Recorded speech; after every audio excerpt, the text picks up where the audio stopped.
Madam Speaker, the problems, the way Mzee Odinga said about Kenya, have not been started by President William Ruto. If you look at the history, and Madam Speaker, the other day people were asking me, how did you tell that these young Gen Zs are actually going to come to the streets after 1 year? I said, I look at the trend. If you look at independence 1962-3, that was the 20 years beyond where the liberation movement took place. After that, we got independence. It took another 20 years for us to have a military coup. The people who are guiding and who are even within that military coup are not old men like Jaramogi or Charles Njonjo at that time.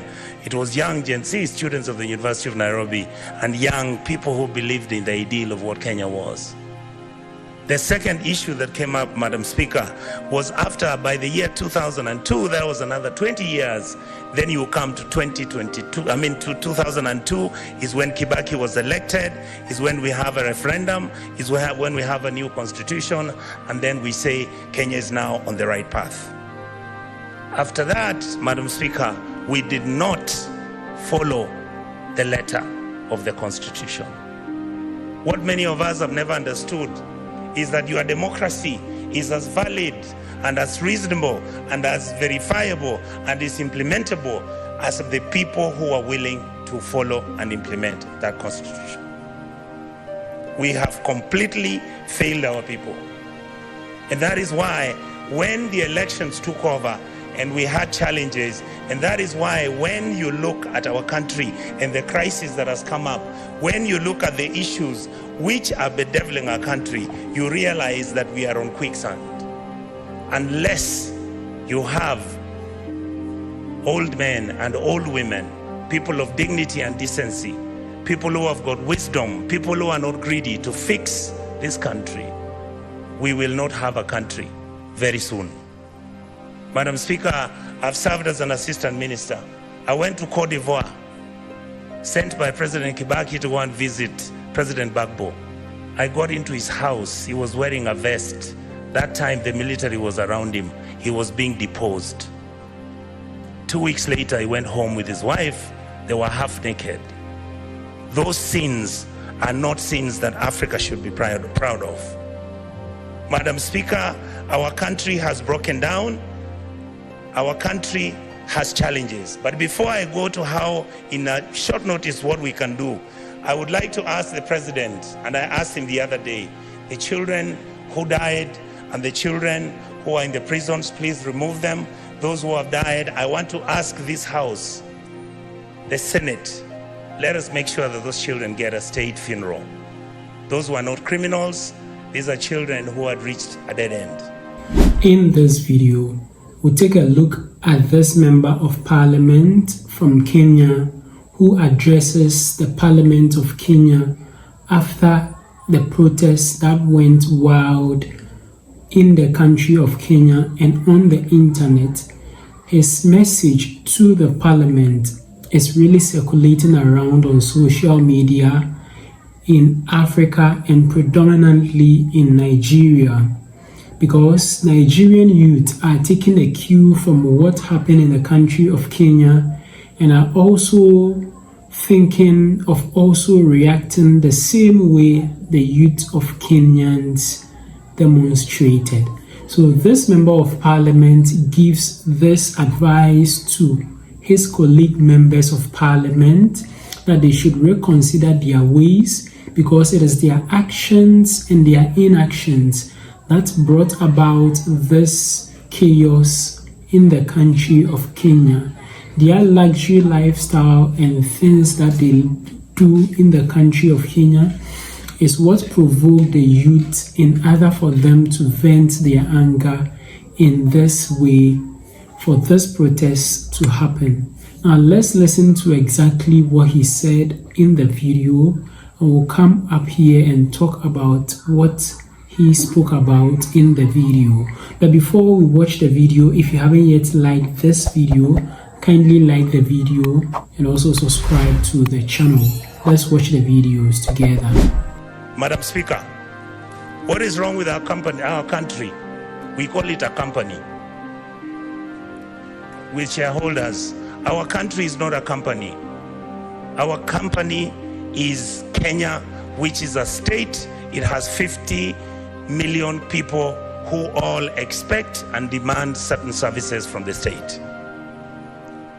We, the politicians in this house, I heard my colleague speak. I am so happy that we are now telling each other the truth.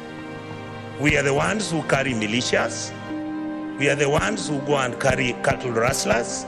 We are the ones who have got companies that are doing business in government departments. We are the ones who are stealing the money. Look at the national government, call it down, bring it down to the National Assembly. We must begin to look at issues like CDF. We must look at the Women Fund. We must look at the structure. Do we need all the people who have been given offices? I've been asking this publicly. Why are governors running county governments as if they are private companies where they are stealing money, buying properties abroad, driving such big vehicles, including ourselves? When did we decide that I must drive a car which is 4.8 cc, that at 3,000 cc is not good enough? When our children don't have medicines, when our women are not giving birth, when we can't feed our children, when we buy fertilizer, we deal on it, we sell some of it, we sell mchanga. We are bringing in maize when we are supposed to be planting maize and giving farmers fertilizers and giving them funds so that we can get production and increase that, so that we create jobs for our people. It is we politicians who go and buy 2 million metric tons of maize. We come and sell. We bring 3 million metric tons of sugarcane. Mumias is dying. Chemelil is dying. Sony Sugar is dying. Those are factories that used to employ people. Who are the biggest dealers of investment companies in Kenya? We, the political class. What happened to Kenya Airways? Look at it now. Smelly, filthy. It was the pride of Africa. Who runs Kenya Power? Why are we not told who are the owners of the independent power suppliers of this country? Why are we not being told who owns our national parks? But you hear money is being stolen by none other than the elites and the political class. These people out here are tired. These people are tired. I was crying this morning today because we are messing up a good thing. We are messing up this country. Who wants to be a refugee? And there's enough for you people to eat, so long as you eat with manners. The revenue we collect is enough to run 8 African countries: Kenya, Rwanda, Burundi, Tanzania. You go to Congo, you go to South Sudan, you go to Somalia, and you go to Ethiopia. That's what our goddamn budget is. Just manage it, don't steal it. A few people are stealing too much. These kids out here, they know everything. They know your houses. They know where your kids go to school. They know which properties of land you have. Why must somebody have 4 million acres of land to his name? What happened to our mentality? Then we pretend and run to churches talking about Christianity, how Jesus... Do you understand what you are dealing with? The people out here don't even believe in God anymore. The people out here are tired of the lies, the religious organizations. And I have to say this, I'm a Catholic. I was so happy I saw the Purple Nuncio talk about the issues of a country. Let us forget that we can run this country as tribes. Let us accept that there is a new sheriff in town. That sheriff is the GNC. They are partyless, they are tribeless, they don't have money, they just have bundles and a phone. And they'll stop this country to move. I would like to plead with the members of this house, when it comes to looking at what role our committees are playing, look at what happens. I want to thank my brothers Sifuna, my brother Chirargei. I want to thank Madam Dulo. These are, many of you may not know, we've never discussed it here. How many times we've been threatened that we are raising issues about county governments losing billions. And I mean, who doesn't know how many governors own apartments and houses in Kilimani Road? Each one of them owning an apartment costing 1.5 billion shillings. Why didn't the fool just go and build a hospital where he comes from? How I wish we stole the money and put it at home. Some of them are going to Dubai. People are going to America. You see on social media. I just saw somebody commenting saying that the senators have nothing to do. I want him to tell me how he bought a Bentley and is an MP. Explain to me, how does somebody, the truth is, I'm born with advantage and privilege. That is the truth. I saw my father driving a big car when I was a small boy. That is not what drives me. What drives me is, how do you get a member of parliament driving a Mercedes that costs 49 million shillings? And we are watching, and that is normal, and it is okay. And it is okay. Shame on us. Then we make sure this money doesn't go to the schools. We make sure that hospitals have no money. We start building hospitals now. We want the poor people to come to those hospitals. Poor people can't come to Nairobi Hospital. They can't come to Aga Khan. They can't. Some of them can't afford Kenyatta. You saw the other day, Kenyatta has a debt of 6.6 billion. The Eldoret Hospital, Eldoret KTRH, has a debt of 3.9 billion. When you ask, they tell you we don't know where the money went. Are we fools? Do we need to buy houses which have got 15 bedrooms and drive 19 cars and put them in your parking lot, and you want 10,000 acres of land? You want a ranch? You fools, you go and buy a ranch in Australia. This is where we are. We keep blaming the police. The policeman cannot do anything. Have we ever gone as a Senate to go and see where the police lives? How he takes his kids to school and his salary is 19,000. And this house has to start thinking about those things. We guys must begin, and we ladies and gentlemen in this house must begin to agree that we can reduce our salaries, that we can drive smaller cars, that we can wear counters. In fact, the only thing I'm very annoyed about the president, I'm the one who started wearing counters. Now he has given counter a bad name. I want Kenyans to love counters the way I loved them. A very sad person. And yet, indeed, I'm also deeply happy because it has been something that I've been dealing with at a personal level in terms of my responsibility as a legislator. If I had my own reward, I would give them. Because when everything else seems to have been failing, some of us have been talking to them, and all the time we feared for their lives. Why? Not because anything would happen, but the costs were too high. The expectation was much higher. They have done their job, and I'm so happy that this house, which is known as the oversighting house, has seen the light. Let us wake up, Kenyans. We can't play football. Money comes from FIFA, it is eaten. World Rally Championship, money comes from there, it's eaten. You go, you want Kenya Lawn Tennis Association, they only want 50,000 to hold an international tennis tournament. Not even the minister appears there. But when the minister is traveling out of the country, he's got how many people? Private jet, goes to Dubai, books one of those hotels, luxury hotels, and he comes back to Nairobi with the same 9 people he took with a private jet. And you assume that the Gen Zs don't know. These days they track you. They can know which private jet you took, where it went, and how it came back. Many of us are worried because either because of history or because of what has happened, we have got a lot of money now, we are owning so much land. Please allow us to have spatial planning. Your land, we can have an implemented law in this house to protect your even identity. But please don't stop stealing public land. Let us have mercy at our people. You saw people from Eldoret and Kakamega talking about, oh, our chambers which our grandfathers left for us. Now you guys who are MPs and senators, you come, you chase us away, and then you throw us into court. You go and bribe the courts. And I want to talk about the judiciary.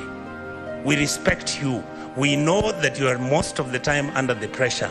We know there are certain things which you can even be blackmailed, but we want to hold you at a higher standard. We must hold the judiciary at a higher standard, the legislators at the higher standard, and make sure the president is also at the higher standard. That is how we can move as a country and stop this nonsense. We behave like monkeys running through a forest looking for bananas without knowing whether it's the bananas they want or it's oranges. I really, really want to say this, Madam Speaker, finally. I was nearly giving up on my country. I have changed my mind because of today.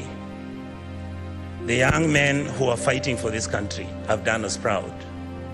Let us treat them with dignity. Let us make sure we engage them.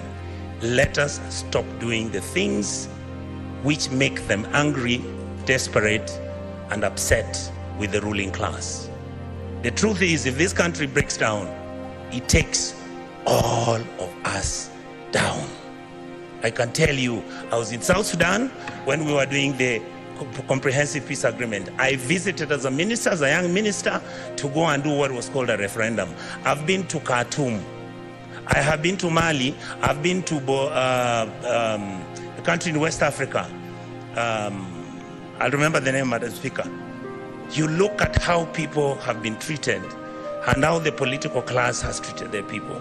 Everybody looks destitute and everybody is desperate. Let us change our ways. We can run the country peacefully, make sure everybody is a person of dignity. Let's treat our people kindly. A country that never takes care of its most vulnerable is a country that is not worth talking about. So I want to ask the political class, I want to ask all our auditors, I want to ask all members of the county assembly, please, members of the county assembly, your job is to oversight, the MP's job is to oversight, and the senator's job is to oversight. Let the governors run the place. If they bribe you, you will not get development. Let us agree that those are the rules that we'll have to operate with. And let us share the cake of this country equitably and fairly. Let us not have one region getting 50 billion when one area's got only 1.2 billion. And when you are giving scholarships, why should we have 3 scholarship funds in this country? Welcome back. So in this video, there are lots of lessons that we need to learn as people here in Africa. So over the past 2 weeks, Kenya has been in the news, both local and international, because of the protest that was staged by Gen Zs. That is the new generation of young people in Kenya. Now, these people stood up and protested against the country because the president and his cabinet were bringing out a bill, which is known as the finance bill, that seek to increase taxes and even include some items that were going to be taxed, and basic commodities in the country, such as even bread, was even going to be taxed around 16%. And this did not sit down well with the youth of Kenya. So they decided to protest on this. They scheduled their protest for, I think, a week long or so. So even as this peaceful protest was going on, still the government decided that they were going to pass the bill and force the bill down on the youth of Kenyans. So they also kept protesting until finally one day they went into the parliament of Kenya, and the members of parliament had to flee for their lives. This youth went in there, and quite unfortunately, some members or some youth were lost. They were killed in this protest. Now, right after this protest, Parliament convened, and this member of Parliament gave this speech. And I think this is worth noting, that all the members of Parliament over there need to take this advice that their colleague has given to them, in the sense that if you look at the lifestyle of members of Parliament in Kenya and Africa by extension, all members of Parliament live a very luxurious lifestyle: 5-star hotels, mansions, apartments, big cars, the Mercedes Benz, the Range Rovers, all the big cars that you can think of. This is what the politicians or the political class swim in. Whereas the youth and the citizens of the country ravage in poverty. A lot of the people in the country are suffering. There is youth unemployment. They are not getting jobs to do. Things are not going on in the country. Meanwhile, the politicians do not think about the citizenry, and what they think about is what they would get for themselves and things that they will use to fund their lavish lifestyle. Even as the country is going through difficulties, they are still pushing on tax onto the poor citizenry who cannot afford anything to pay all these taxes, and they will gather the money and live a lavish lifestyle, like serious lifestyle, travel and live in 5-star hotels and things like that, big mansions, mega mansions, big cars, luxurious cars, all the brand of cars that you know, name it. That is the kind of lifestyle that the political class live in. So when this happened, this member of parliament has advised his colleague to go back and reflect on all these things. They should change their ways so that things like this will not happen in the future.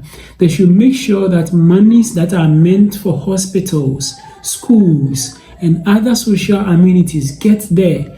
They should not spend all these monies the way that they want in order to provoke the anger of the youth. So this was the advice that he gave to his colleague members of parliament, and I think this is very profound. And if they heed to this advice, it will be in their interest, so that the youth will also be at peace and things can run smoothly in this country and in this continent at large. Because if you are a youth in Africa, whenever you wake up, you feel hopeless. If you look at the kind of life the political class live in as compared to the average citizen or even the youth, you could see a very big gap, and this does not order well for the country. So this is the advice that this member of parliament gave. Let me know what you also think about his advice and what has transpired in the comment section below. Thank you very much for watching this video. Don't forget to also subscribe to the channel. Just click the subscribe button down here. Click on the subscribe button. Click as well on the notification bell, and I'll see you again in my next video.